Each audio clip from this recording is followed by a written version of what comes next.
ચંડોળામાં ડિમોલિશનની કામગીરીનો મામલો પોલીસ અધિકારીઓએ એએમસી અધિકારીઓને શાબ્દિક ફટકાર લગાવી છે। પોલીસના ગ્રીન સિગ્નલ વિના મશીનરી મૂવ કરતા પોલીસ અધિકારીએ રોક્યા હતા તો એસીપી કક્ષાના અધિકારી અને એએમસીના ડેપ્યુટી ટીડીઓ કક્ષાના અધિકારી વચ્ચે સંકલન ન થતા કામગીરી અટકી હતી।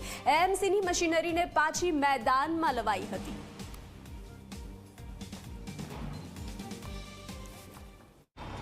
ચંડોળા તળાવમાં ડેમોલિશનની કાર્યવાહીનો આજે બીજો દિવસ છે। લગભગ 9:30 કરતાં પણ વધુનો સમય થઈ ચૂક્યો છે, પરંતુ હજી સુધી ડેમોલિશન કાર્યવાહી શરૂ થઈ નથી શકી। એનું કારણ એ છે કે મ્યુનિસિપલ કોર્પોરેશનના સ્ટાફ દ્વારા પોલીસનું ગ્રીન સિગ્નલ મળ્યા વગર જ પોતાની મશીનરી છે તે ડેમોલિશન સ્થળે આગળ લઈ જવાનો પ્રયત્ન કરવામાં આવ્યો, પરંતુ આપ જોઈ શકો છો હાલમાં પોલીસના એસીપી કક્ષાના જે અધિકારીઓ છે તે અહીંયા આવી ચૂક્યા છે અને એએમસીના અધિકારીઓને રીતસરની શાબ્દિક ફટકાર લગાવી છે કે પોલીસના ગ્રીન સિગ્નલ વગર તમે જેસીબી મશીન કેમ આગળ લઈ ગયા, જેના પરિણામે આપ જોઈ શકો છો જેટલા જેસીબી મશીન આગળ તરફ ડિમોલિશન માટે ગયા હતા તે તમામ પુનઃ અહીંયા મેદાનમાં આવી ગયા છે, કારણ કે પરિસ્થિતિ ક્યાંક સામાન્ય તંગ થઈ છે। લોકોની ભીડ અહીંયા ગઈકાલની સરખામણીમાં વધી છે અને જે આક્રમકતાથી તંત્ર કામગીરી કરી રહ્યું છે તેની સામે પણ સ્થાનિકોનો કેટલોક રોષ વધી રહ્યો છે। એટલા માટે જ આજે પોલીસ અધિકારીઓનો સ્પષ્ટ મત છે કે પૂરતા પ્રમાણમાં સશસ્ત્ર પોલીસ બંદોબસ્ત ન આવે ત્યાં સુધી કોર્પોરેશનની એક પણ મશીનરી આગળ વધારવાની નથી અને તેના